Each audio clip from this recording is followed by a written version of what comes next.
வணக்கம். நீங்க எங்ககிட்ட ஒரு ஆச்சரியமான விஷயத்தை கொடுத்திருக்கீங்க. அருட்பெருஞ்சோதி அட்டகம் 5லிருந்து ஒரு சின்ன பாடல்.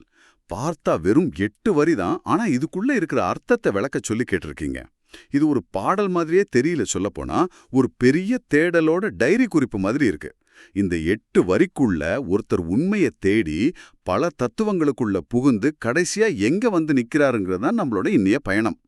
சரி, இந்த ஆழமான பயணத்தை ஆரம்பிக்கலாமா?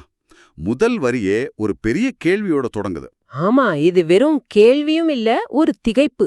கடவுள்னா என்ன, அந்த பரம்பொருள்னா என்ன அப்படின்னு ஒருத்தர் யோசிக்க ஆரம்பிச்சா அவர் முதல்ல எங்க போவார்? படிச்ச விஷயங்களுக்கு தானே. அதனாலதான் கவிஞர் நேரா வேதாந்தத்துக்கு போறார். ஆனா அவர் சுத்த வேதாந்தமோன்னு கேக்கல, சுத்த வேதாந்த மௌனமோன்னு கேக்குறார். அதாவது வேதாந்தம் படிச்சு விவாதம் பண்ணி எல்லாத்தையும் புரிஞ்சுக்கிட்டதுக்கு அப்புறம் கடைசியா மெஞ்சுற அந்த வார்த்தைகளே இல்லாத அமைதிதான் கடவுளா அப்படின்னு கேக்குறார். தத்துவத்தை விட அந்த தத்துவத்தோட கடைசி அனுபவமான மௌனம் தான் அவருக்கு முக்கியமா தெரியுது. இதுவே ஒரு சுவாரஸ்யமான தொடக்கம்தான். எல்லா சப்தமும் அடங்கின ஒரு மௌனம் தான் கடவுளான ஆரம்பிக்கிறார். ஆனா அடுத்த வரிய படிச்சா அப்படியே யூட்டான் அடிச்ச மாதிரி இருக்கு. அல்லது சுத்த சித்தாந்த லாஜ்யமோன்னு கேட்கிறார். ஒரு நிமிஷம், மௌனம் எங்க இருக்கு, ராஜ்யம் எங்க இருக்கு?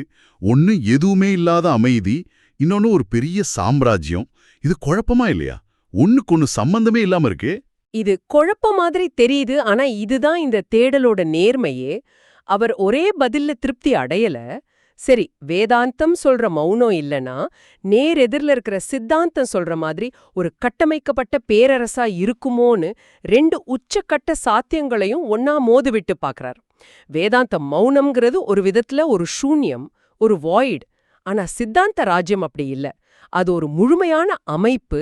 அதுல சிவன் அரசன், உயிர்கள் குடிமக்கள், இந்த உலகம் அவரோட ஆளுகைக்கு உட்பட்டதுன்னு தெளிவான விதிகள், ஒரு படிநிலையெல்லாம் இருக்கு. அவர் கேக்குற கேள்வி இதுதான். அந்த பரம்பொருள்ங்கிறது எல்லாத்தையும் கடந்த ஒரு வெட்டவெளியா, இல்ல எல்லாத்தையும் உள்ளடக்கின ஒரு பிரம்மாண்டமான அரசாங்கமா? இந்த 2 பெரிய ஆப்ஷனுக்கு நடுவுல தான் அவரோட தேடலே நடக்குது. அப்போ நம்மகிட்ட 2 ஆயுஸ் இருக்கு. ஒன்னு வார்த்தையே இல்லாத மௌனம், இன்னொன்னு தெளிவான சட்டத்திட்டங்களோடு இருக்கிற ஒரு ராஜ்யம். ஆனா கவிஞருக்கு இது ரெண்டுமே முழுமையான பதிலா தெரியல போல. அதனால அவர் 3வது ஒரு கோணத்துக்கு போறாரு. ஒருவேளை இது தத்துவமே இல்ல, இது ஒரு யோக அனுபவமா இருக்குமோ அப்படின்னு கேட்கிற மாதிரி இருக்கு. அடுத்த வரி, நித்த நாதாந்த நிலை அனுபவமோ. இது என்ன புதுசா இருக்கு? நாதாந்தம்னா என்ன? இதை எப்படி யோசிச்சு பாருங்களேன். ஒரு ஹெட்போன்ல நாய்ஸ் கேன்சலேஷன் போட்டா வெளியில இருக்கிற சத்தம் கேட்காது. ஆனா நாதாந்தம்ங்கிறது அதுக்கும் ஒரு படி மேல.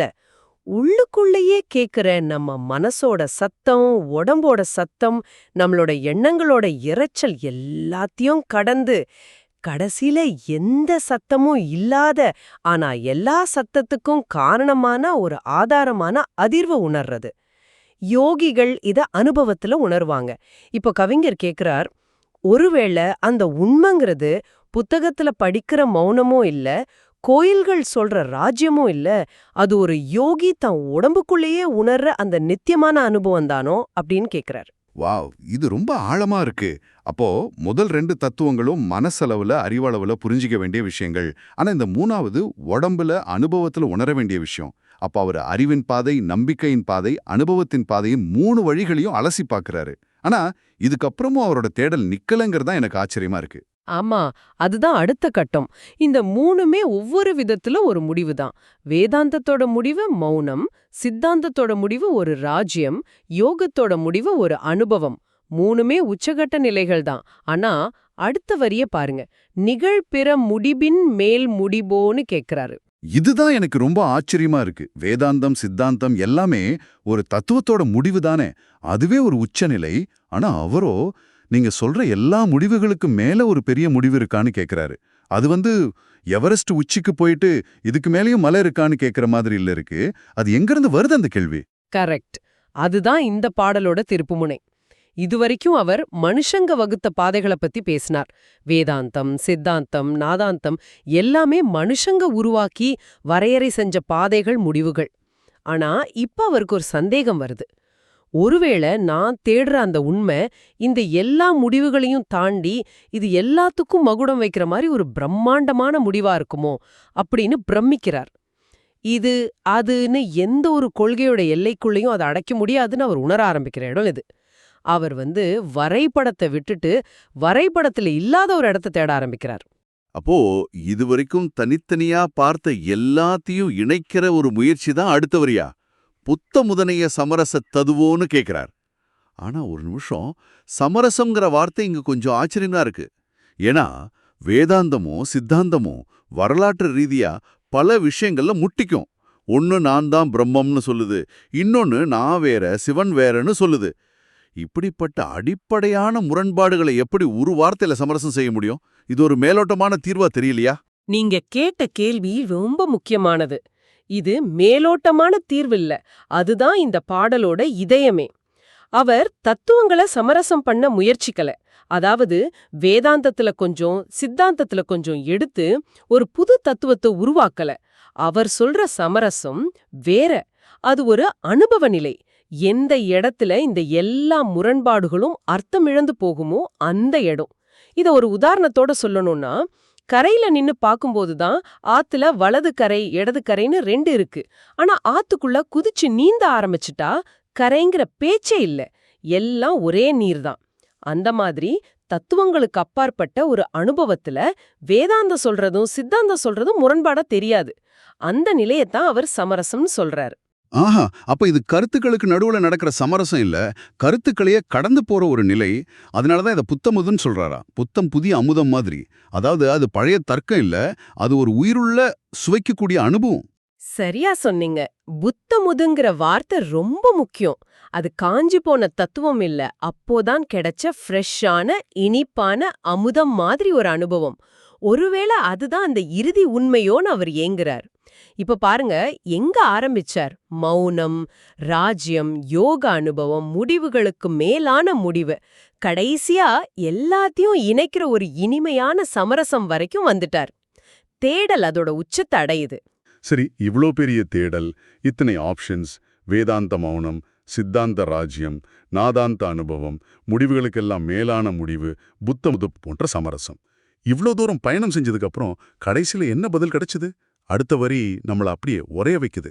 பொருள் இயல் அறிந்திலம் எனவே.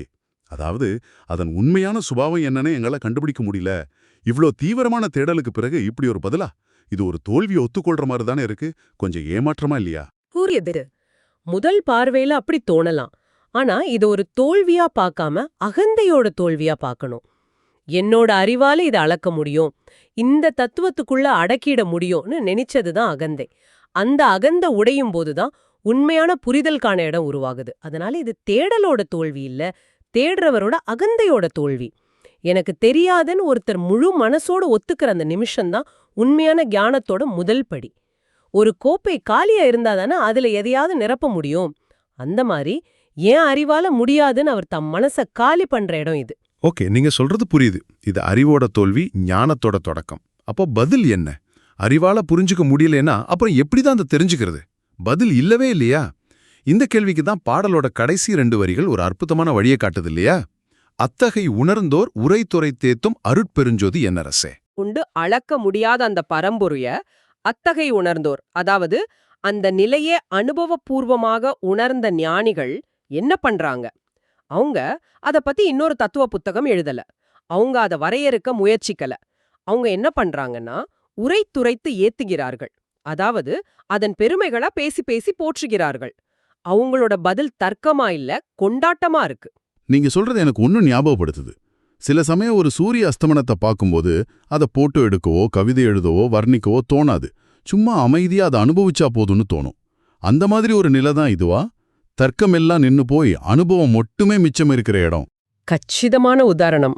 அதுதான் அந்த சூரிய அஸ்தமனத்தோட அழக நீங்க வரையறுக்க ஆரம்பிச்சா அதோட அனுபவத்தை எழுந்துடுவீங்க. ஞானிகளும் அதேதான் சொல்றாங்க. அந்த பரம்பொருளை வரையறுக்க ஆரம்பிச்சா நீங்க அனுபவத்தை எழுந்துடுவீங்க. அதனால அவங்க அதை வரையறை செய்யாம அதோட உறவு கொண்டாடுறாங்க. அதனாலதான் கடைசியில அந்த அருட்பெருஞ்சோதியை என் அரசேன்னு கூப்பிடுறார். அது வரைக்கும் அதுன்னு தூரத்திலிருந்து பார்த்த ஒரு விஷயம் இப்போ ஏன் அரசேன்னு ஒரு தனிப்பட்ட நெருக்கமான உறவா மாறுது. வரையறையிலிருந்து வணக்கத்திற்கு இந்த பயணம் முடியுது. பிரமிப்பா இருக்கு. அப்போ இந்த 8 வரி பாடல தொகுத்து பார்த்தா ஒரு பெரிய உண்மைய வரையறுக்க பார்க்கிற ஒரு அறிவு பயணம். அத பல தத்துவ பாதைகளை ஆராய்ந்து கடைசியா மனித அறிவோட எல்லைய நேர்மையா ஒத்துக்கிட்டு அந்த உண்மைய தர்க்கத்தாலேயோ அறிவாலேயோ அல்ல, அனுபவத்தால் மட்டுமே உணர முடியும், அதோட உறவு கொண்டாட முடியுங்கிற ஒரு தெளிவான முடிவுக்கு வருது. இது வெறும் தத்துவ பாடல் இல்ல, ஒரு ஆன்மீக பயணத்தோட வரைபடம் மாதிரி இருக்கு. நீங்க ஒருவேளை வேதாந்த பாதையில போறவரா இருக்கலாம், இல்ல சித்தாந்தத்துல நம்பிக்கை உள்ளவரா இருக்கலாம். ஆனா கவிஞர் இங்க என்ன செய்றாருன்னா, 2 பாதையில போறவங்களையும் ஒரே இடத்துல நிறுத்தி உங்க 2 பேரோட முடிவுக்கும் மேல ஒண்ணு இருக்கான்னு ஒரு பெரிய கேள்விய கேக்குறாரு. ஆமா, இந்த ஆய்வு நமக்குள்ள பல சிந்தனைகளை தூண்டுது. அறிவுபூர்வமா ஒரு விஷயத்த புரிஞ்சுக்கிறதுக்கும் அத அனுபவபூர்வமா உணர்வதற்கும் உள்ள பெரிய வித்தியாசத்தை இது மிக தெளிவா காட்டுது. இந்த உரையாடல் உங்களுக்குள்ளேயும் சில கேள்விகளை எழுப்பியிருக்கும்னு நம்புறோம். இறுதியாக உங்களுக்கு ஒரு சிந்தனையை விட்டு செல்கிறோம். இந்த பாடலில் கவிஞர் வேதாந்தம், சித்தாந்தம் போன்ற தத்துவங்களிங்கிற பல முடிவுகளைக் கடந்து அவை எல்லாவற்றிற்கும் மேலான முடிவின் மேல் முடிப்பு ஒன்றை தேடுகிறார். உங்கள் வாழ்க்கையில் அறிவை கொண்டு விளக்க முடியாத, தர்க்கத்திற்கு உட்படாத, ஆனால் அனுபவத்தால் மட்டுமே நீங்கள் ஆழமாக உண்மை என்று உணரக்கூடிய விஷயங்கள் என்னென்ன? அது ஒரு உறவாக இருக்கலாம், ஒரு கலையாக இருக்கலாம், அல்லது இயற்கையின் ஒரு தருணமாக இருக்கலாம். அறிவின் எல்லைக்கு அப்பால் அனுபவத்தில் நீங்கள் கண்டடைந்த அந்த உண்மைகள் எவை? சிந்தித்துப் பாருங்கள்.